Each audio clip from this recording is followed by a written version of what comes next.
Nilqakom għal din is-sensiela ta' programmi illi fihom se nkunu qegħdin niskopru postijiet u nħawi madwar Malta fejn wieħed jista' jmur jimxi bil-kwiet. Insomma, jew relattivament fil-kwiet għaliex sfortunatament il-ħsejjes tal-kostruzzjoni dejjem viċin widnejna. Imma insomma, se nkunu qegħdin nimxu b'mod virtwali għax illum kollox hekk virtwali. Allura ser nkunu qegħdin nafġu fit-tajn, niskopru l-ġmiel li għadbaqalna madwarna mingħajr ma naħarqu l-ebda kalorija. Però nispera u nittama illi permezz ta' dawn il-programmi nħajrukom tibdew timxu intom ukoll u tapprezzaw dak kollu li taraw.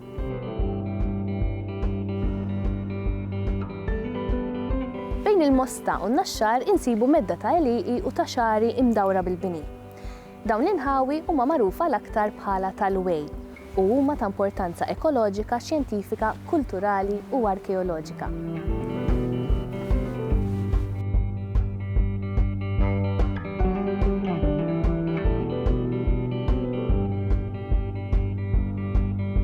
Sa żmien is-sittinijiet tas-seklu l-ieħor dawn l-inħawi kienu mdawra beliqi u b'xari li jagħtu fuq ir-riħ għal witil għasel u witfileb. Iżda mbagħad sfortunatament ir-ritmu maġġel tal-iżvilupp fis-snin tad-disajnijiet eret ħafna minn dawn l-eliqi u x-xari. U llum insibu biss roqqa waħda solitarja illi fiha tinsab waħda mill-kappelli illi nsibu ġewwa l-Mosta.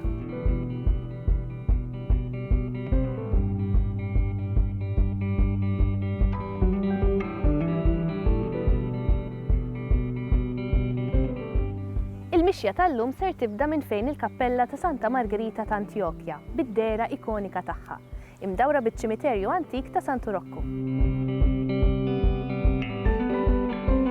Li nafu fi żgur huwa li din il-Knisja taf il-bidu tagħha fis-seklu 16. 10 snin wara l-assedju l-kbir, ġifieri fl-1575, Monsignor Pietro Duzzina kien għamel vista pastorali f'din il-Knisja. Dak iż-żmien din kienet għadhem tagħmel parti mit-territorju tan-Naxxar għax il-Mosta kienet għadha mhix parroċċa, allura dal-inħawi kienu jaqgħu taħt it-territorju tan-Naxxar. U fil-vista pastorali Monsignor Duzzina jtina dettalji ta' din il-Knisja, allura hekk nafu l-istat li kienet fih f'dak iż-żmien. Din il-Knisja hija importanti għas sempliċi raġuni li meta Malta ntlaqtet mill-pesta tal-1592 fil-madwar tagħha kienu ndifnu ħafna mill-vittmi tal-pesta. Il-pesta kienet imxija li meta taħkem lil pajjiż kienet tħalli ħafna vittmi sfortunatament u meta kienu jinstabu dawn il-postijiet fejn jindifnu l-vittmi u mbagħad kienu jibqgħu iżommu devozzjoni kbira lejhom.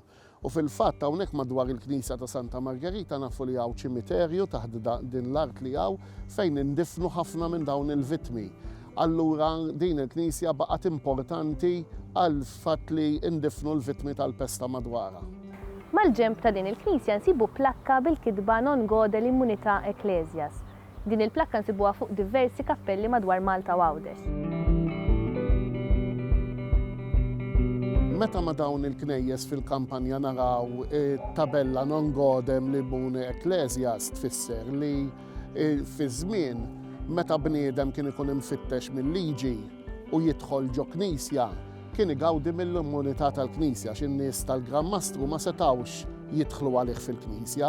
Però mbagħad ġara li ħafna minn dawn il-knejjes li kienu fil-kampanja u kienu f'postijiet diżabitati bdew jispiċċaw residenza ta' ħafna nies kriminali. Allura kien intlaħaq ftehim bejn l-Isqof u l-Gran Mastru biex dawn il-knejjes li kienu fil-kampanja jneħħulhom din l-immunità. Allura meta titwaħħal dik it-tabella kienet qed turi li jekk jidħol xi ħadd imfittex mill-ħaq ġol Knisja setgħu jidħlu għalih u jarrestawh. Hawnhekk qed naraw statwa ta' ruħ fuq dan ir-rixtellu taċ-ċimiterju. U ftit iktar il-ġewwa nistgħu naraw ħorża tal-bir illi minnu jingħad illi kienet telet vampanar mimlija xjaten. Ejdu li intom kif nlebbet niġrilem jekk nara vampanar mimlija xjaten tiela minn dan il-bir.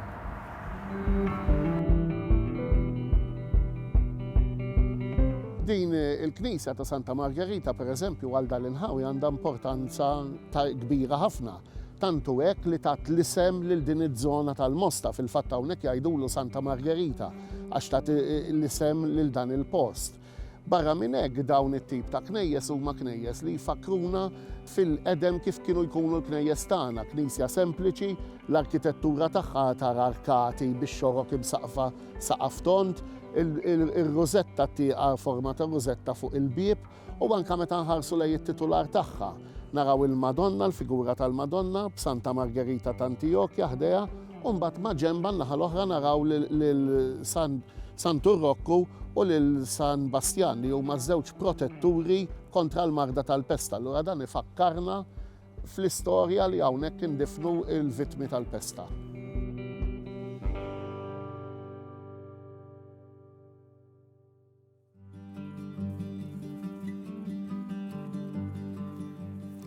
U hekk tlajna minn fejn il-kappella mxejna tul id-djar u issa wasalna fuq ix-xari u malli tasal hawnhekk mill-ewwel jilqek il-ftuħ illi hawn kif ukoll id-diversi speċi ta' pjanti illi tista' tara fosthom hawn l-orkidej, in-narċis, l-arbuxelli tad-deru u anke l-fula tal-klieb.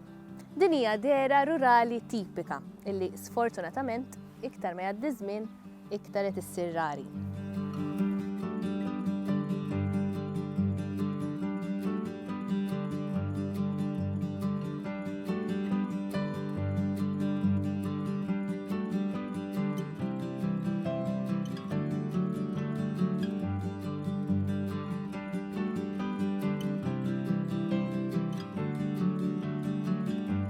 L-isteppa ta' dan il-blat twarrat fir-rebbija b'diversi lwien u speċi annwali. Iżda l-iktar fattur ekoloġiku importanti u sensittiv ta' dawn l-inħawi huma l-għadajjar tal-ilma ħelu.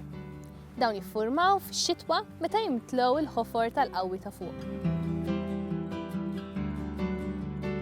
Dan l-ambjent qed jingħata priorità anki fuq livell Ewropew. Imma x'fiha din in-naqra roqa ilma? Meta nies iħarsu lejn dawn l-għadajjar tal-ilma ħelu forsi jaħsbu li huwa żjed forsi xi ilmajiet jew xi ħaġa hekk, imma pjuttost għandu ħafna biodiversità fiha mhux biss dar għal żrinġijiet u affarijiet hekk, imma anke speċijiet oħra li huma jew rari ħafna fuq livell Ewropej, imma kif ukoll għandna ftit speċijiet endemiċi wkoll huma jisom enclosed laboratories fejn they react very quickly to climate change u jistgħu jużawhom ukoll bħala model systems tajbin fix-xjenza. Biex ma jsirulhomx ħsara l-aħjar ħaġa huwa li jkollna żjed għarfien u kuxjenza fuqhom u l-importanza tagħhom. Avolja barra jkunu fuq skala ħafna kbar, xorta għandna diversità kbira mhux ħażin avolja għandna roqa żgħira ġol blat. Huma importanti għaliex hawn speċijiet rari, pereżempju Triops concriformis li huwa clam shrimp li huwa jixbaħ ftit lil tadpole, hence tadpole shrimp bl-Ingliż, imma huwa rari ħafna ma ssibux f'ħafna postijiet u mhux f'kull qadira. Imma mosta tal-wejqa u mhux ħażin minnhom. Hawn ukoll bosta speċijiet endemiċi ta' pjanti iżjed, pereżempju Zanichellia melitensis li tinsab f'bosta lokalitajiet oħra. U mhux biss l-ispeċijiet li qegħdin ġol għadajjar imma wkoll l-habitat li fuq livell Ewropew jiġi 3170 huwa priority habitat, so għalhekk huwa importanti bħala habitat u bħala l-ispeċijiet li nsibu ġo fihom.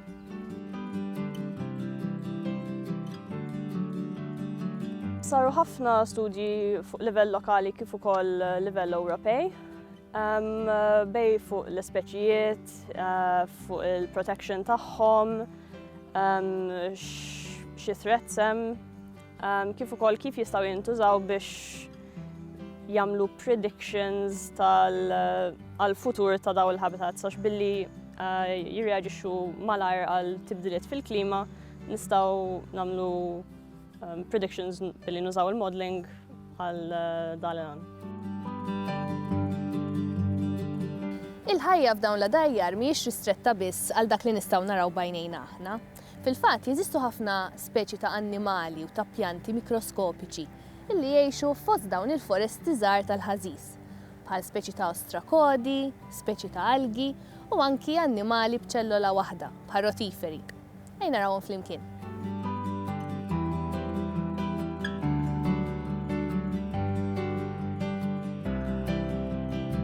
L-ikbar waħda fost dawn l-għadajjar hija din ta' warajja li hija magħrufa bħala l-għadira tal-Wej.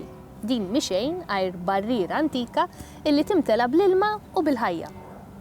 Fil-fatt din hija waħda fost ħafna barriri tal-wiċċ oħra illi jinsabu qalb dalijiet arkeoloġiċi illi hawn f'dawn l-inħawi.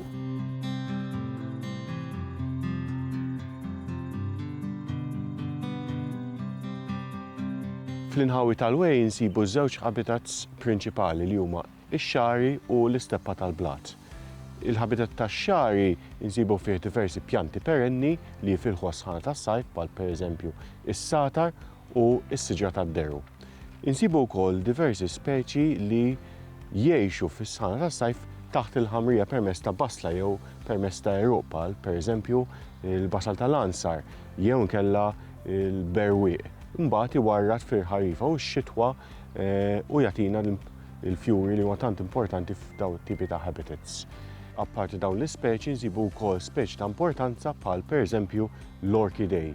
Nsibu diversi speċi f'tal-Wej bħal l-orkida ħamra, l-orkida tat-tiket kif ukoll l-orkida tfuħ.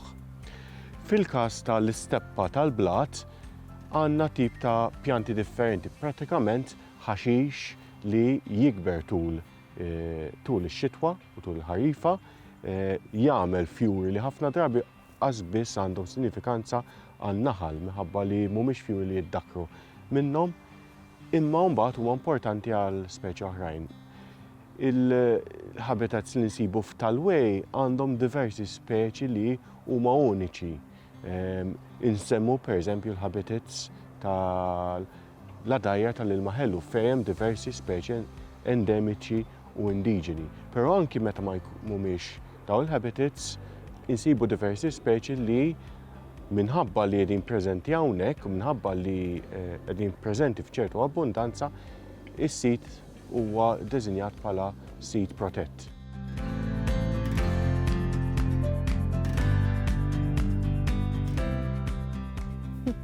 Hija meravilja kif hawn daqshekk ħajja ġoroqa ilma.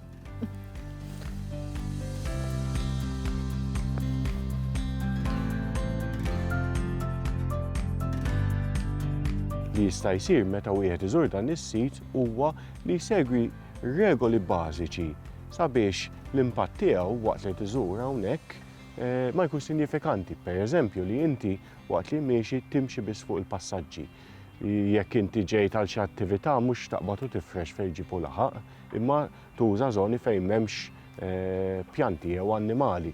Jekk inti ġejt hawnhekk tiġi bil-kelb, tiġbor warah u ma tħallihx jaqbeġ ġo xi għadira ilma u jagħmel ħsara. Daw il-modi u oħrajn wieħed jista' jżomm daw il-habitats fl-istat oriġinali jew inkella jtejjibhom.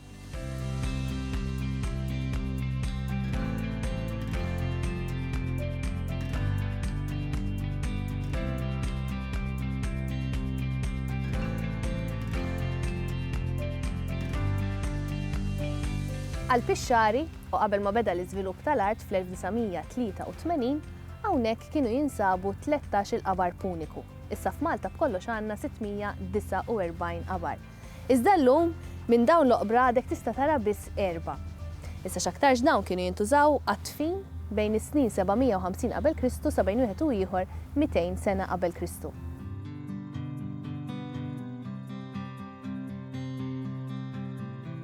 Tal-Wej insibu konċentrazzjoni kbira ta' fdalijiet arkeoloġiċi f'żona pjuttost żgħira.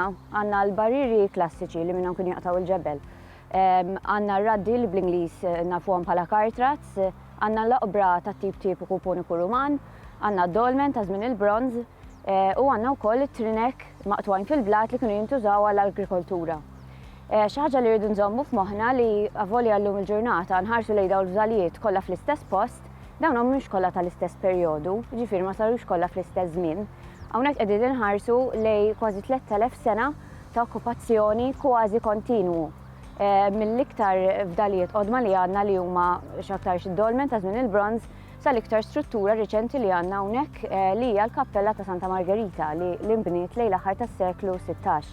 Ġifieri hawnhekk qegħdin naraw li dan ma kienx post li jintuża darba u ġie abbandunat imma baqa' jintuża matul iż-żmien.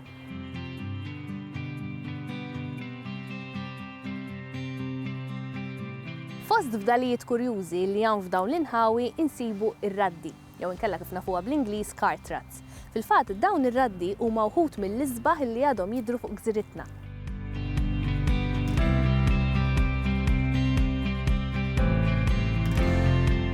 Ir-raddi kif huma magħrufin l-Ingliż bħala cart rats huma fdalijiet tista' tgħidilhom enigmatiċi ħafna. Raġuni hija li peress li huma maqtuwajn fil-blat u m'għandhom l-ebda oġġetti ieħor assoċjat magħhom, bħal pereżempju xi fuħar jew xi strutturi assoċjati magħhom, huwa diffiċli ħafna li tihom data li tkun taf mill-liema perjodu huma. Sar ħafna studju fuqhom u ħafna teoriji kemm tal-liema perjodu huma u kemm għal xiex kienu jintużaw. Ġeneralment hemm qbil li kienu jintużaw għal xi tip ta' trasport jew ta' ġebel jew ta' ħamrija jew ta' xi riżorsi oħra. Ir-raddi li nsibu f'Talway x'aktarx kienu jagħmlu l-istess, kienu jiffurmaw parti mill-istess kumpless tar-raddi li nsibu f'Tallawommu n-Naxxar. Ma bil-żvilupp modernu l-barrieri li hemm fin-nofs illum il-ġurnata m'għadhomx lejn xulxin. L-ikbar kumpless li għandna tar-raddi f'Malta hija dik li tinstab f'Misraħar il-Kbir, is-Siġġiewi, magħrufa wkoll bħala Clapham Junction. U hemmhekk għandna idea, hemm xi fdalijiet li jtuna idea ta' liema perjodu huma daw il-cart rats. Hemmhekk għandna eżempju ta' cart rats li huma maqtugħajn minn qabar puniku. Ġifieri l-cart rats kienu hemm l-ewwel u mbagħad ġie dan il-qabar, ġifieri hemmhekk għandna idea tal-perjodu tagħhom. Mill-istess post, Misraħar il-Kbir, għandna wkoll eżempju li jurina li daw il-cart rats huma direttament assoċjati mal-barrieri klassiċi li hemm hemmhekk. Ġifieri dawna f'dan l-eżempju kienu qed jintużaw speċifikament biex jinġar il-ġebel mill-barrieri. Avolja għandna dawn l-eżempji ma jfissirx li kullum kien ir-raddi huma tal-istess perjodu u ma nafux laqqas kemm baqgħu jintużaw. Ma jfissirx li jintużaw darba u ġew abbandonati, jista' jkun li baqgħu jintużaw għal perjodu twil.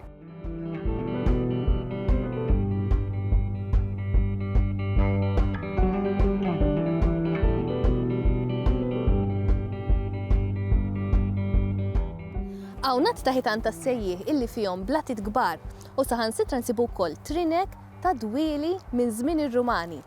Jidher li kien hawn ħafna attività agrikola f'dan is-sit.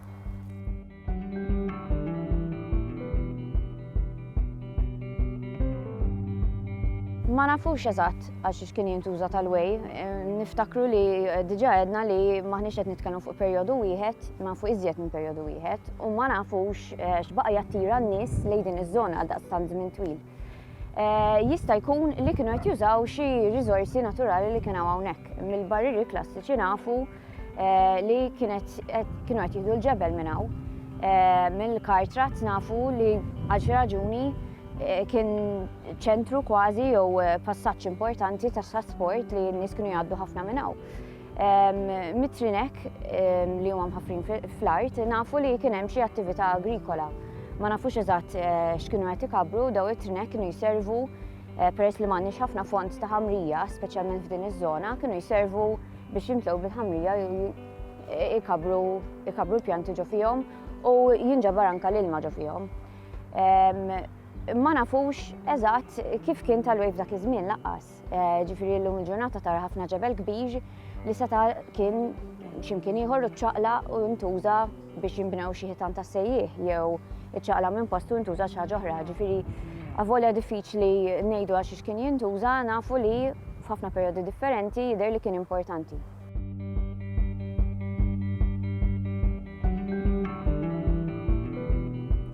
Mill-Ladira irħejnila tul modija għall-Pixxari lejn Wit Philip. Issa dan jingħad li kien rik ħafna ekoloġikament, bi speċi illum rari bħal tararar. Il-ġebel Sam tal-Qawwi wassal għall-qerda ta' dan il-wied.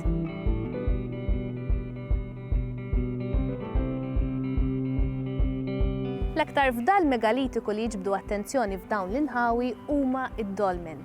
Dawn jinsabu eżattament fix-xari ta' fuq Wit Philip, parti minn Wit il-Għasel illi llum tlifniha għal kollox.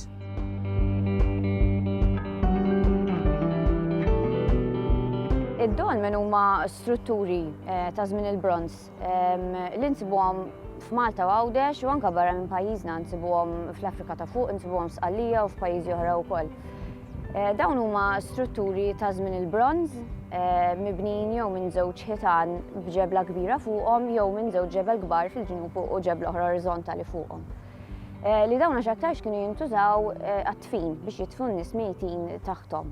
Però ħafna mill-evidenza tal-użu tagħhom ma jiġix minn hawn Malta stess, jiġi minn barra minn Malta fejn għandhom depożiti arkeoloġiċi li ġew skavati taħt dawn id-dolmen li fihom instabu għadam tan-nies maħruqin.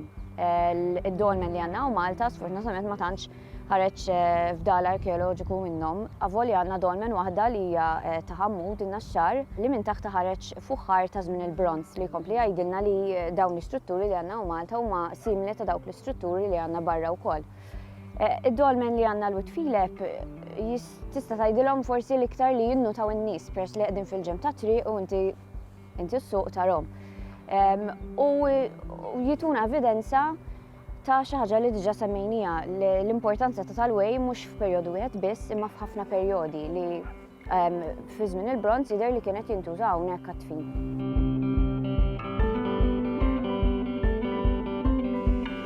Sfortunatament hemm bosta fatturi li qed jaffettwaw ħażin din iż-żona. Għandek ħitan imwaqqa, skart, speċi ta' pjanti invażivi u anke b'mod ġenerali nuqqas ta' apprezzament lejn in-natura u l-ħlejqiet kollha. Dan kollu qed iwassal għal qerda ta' dan l-ambjent. Infakrukom illi meta tmorru timxu ħudu magħkom biss il-memorji u tħallu xtraċċi warajkom biex bekk inkunu nistgħu nkomplu ngawdu n-natura tagħna.